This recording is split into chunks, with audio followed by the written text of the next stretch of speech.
റെഡിയായി ബാക്ക് സ്റ്റേജിലെത്തുക. അടുത്ത പ്രോഗ്രാം നമ്മുടെ യൂണിഫൈഡ് ബേസിക്സിലെ ടീച്ചറായ ഗിരീഷ് അവതരിപ്പിക്കുന്ന ഒരു പ്രബന്ധമാണ്.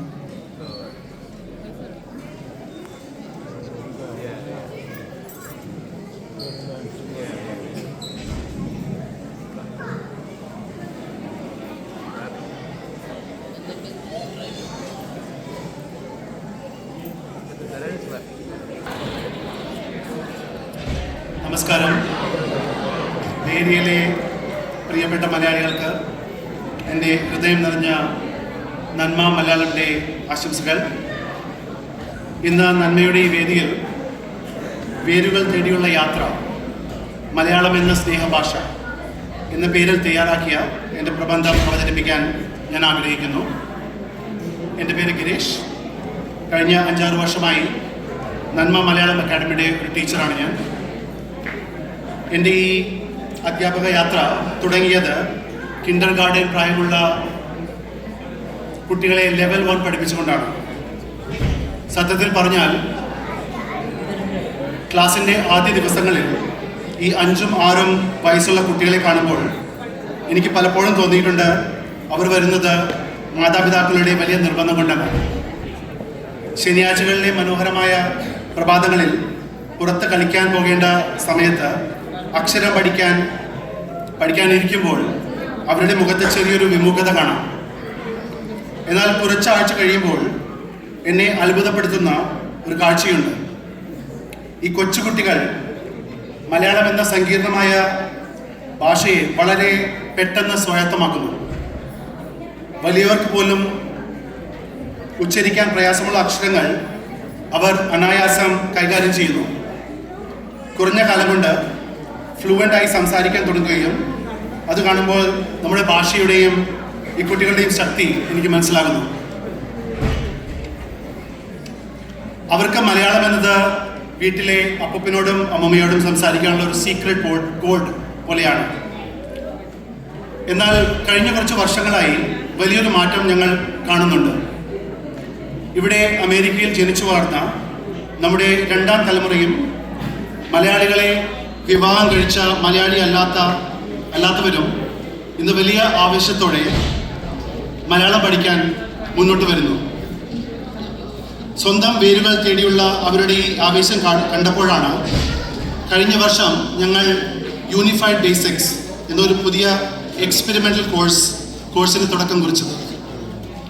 ലെവൽ 1, ലെവൽ 2 പാഠഭാഗങ്ങൾ അതിവേഗം ഉൾക്കൊള്ളാൻ മുതിർന്നവരെ സഹായിക്കുന്ന ഒരു ഫാസ്റ്റ് പേസ്ഡ് പ്രോഗ്രാമാണിത്. മുതിർന്നവർ വരുന്നത് ആരുടെയും നിർബന്ധം കൊണ്ടല്ല, മറിച്ച് സ്വന്തം വേരുകളിലേക്ക് മടങ്ങാനുള്ള ആഗ്രഹം കൊണ്ടാണ്. ജീവിതത്തിൻ്റെ തിരക്കുകൾക്കിടയിൽ ഒരു ഘട്ടത്തിലെത്തുമ്പോൾ തങ്ങളുടെ ഐഡൻറ്റിറ്റി അല്ലെങ്കിൽ സ്വത്വം എന്താണെന്ന് തിരിച്ചലിൽ അവർ ഭാഷയിലേക്ക് എത്തുന്നു. നമ്മൾ ബേരിയയിലിരുന്ന് മലയാളം സംസാരിക്കുമ്പോൾ അതൊരു പ്രാദേശിക ഭാഷയാണെന്ന് കരുതരുത്. ലോകത്തെ വലിയ വിജ്ഞാന കേന്ദ്രങ്ങൾ ഇന്ന് നമ്മുടെ ഭാഷയെ നെഞ്ചിലേറ്റുന്നുണ്ട്. അമേരിക്കയിലെ library of Congress Malayalam digital വെബ്സൈറ്റുകളും സാഹിത്യങ്ങളും വരും തലമുറയ്ക്കായി ആർക്കൈവ് ചെയ്യുന്നുണ്ട്.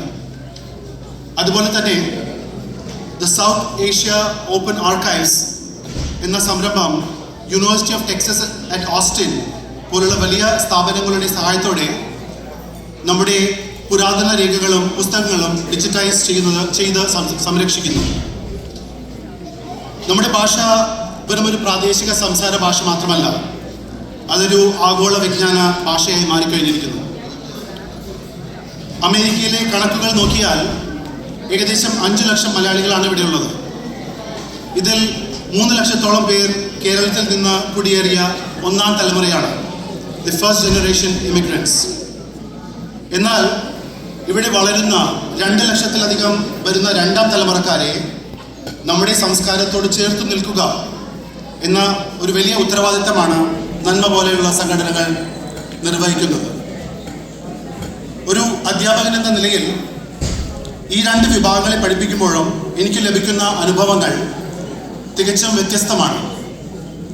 മുതിർന്നവർക്ക് വേണ്ടത് വ്യാകരണത്തെക്കാൾ ഉപരിയായി മലയാളം സംസാരിക്കാനുള്ള ഒരു സമൂഹത്തിൻ്റെ ഭാഗമാകുക എന്നതാണ്.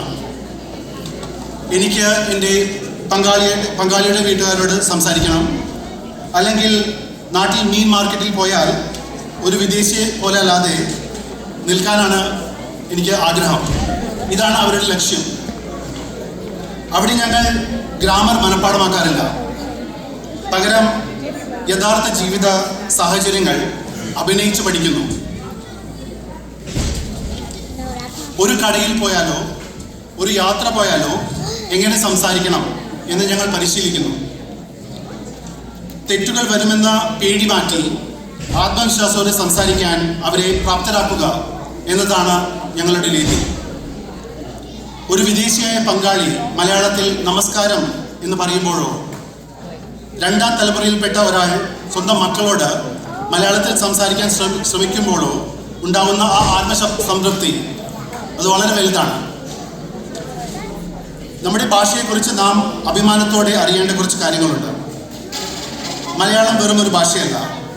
2013 ഭാരത സർക്കാർ ഇതിനെ ശ്രേഷ്ഠ ഭാഷാ പദവി അല്ലെങ്കിൽ ക്ലാസിക്കൽ ലാംഗ്വേജ് എന്ന ടൈറ്റിൽ നൽകി ആദരിച്ചു.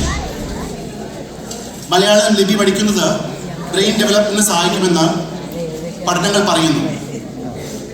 ഇതിലെ വട്ടത്തിലുള്ള അക്ഷരങ്ങൾ എഴുതുമ്പോൾ ഒരുതരം മെഡിറ്റേഷൻ പോലെയാണെന്ന് എൻ്റെ ചില മുതിർന്ന വിദ്യാർത്ഥികൾ പറയാറുണ്ട്. മലയാളം എന്ന വാക്ക് ഇംഗ്ലീഷിൽ എഴുതിയാൽ അതൊരു പാലൻഡ്രോം ആണ്. നമ്മുടെ മാത്രം പ്രത്യേകതയായ ഴ, ന, ഞ, ഇഞ്ഞ എന്ന അക്ഷരങ്ങൾ നമ്മുടെ ഭാഷയുടെ തനിമയാണ്. വാഴപ്പഴം എന്ന് ഉച്ചരിക്കാൻ ശ്രമിക്കുന്നത് തന്നെ ഒരു രസകരമായ എക്സസൈസാണ്.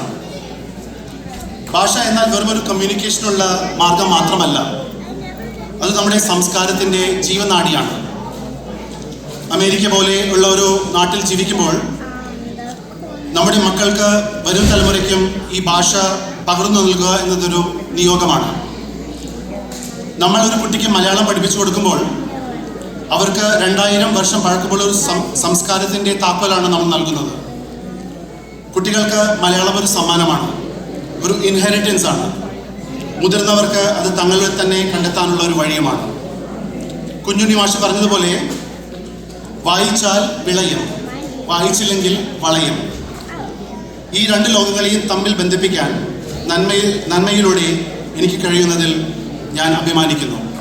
നന്ദി, നമസ്കാരം.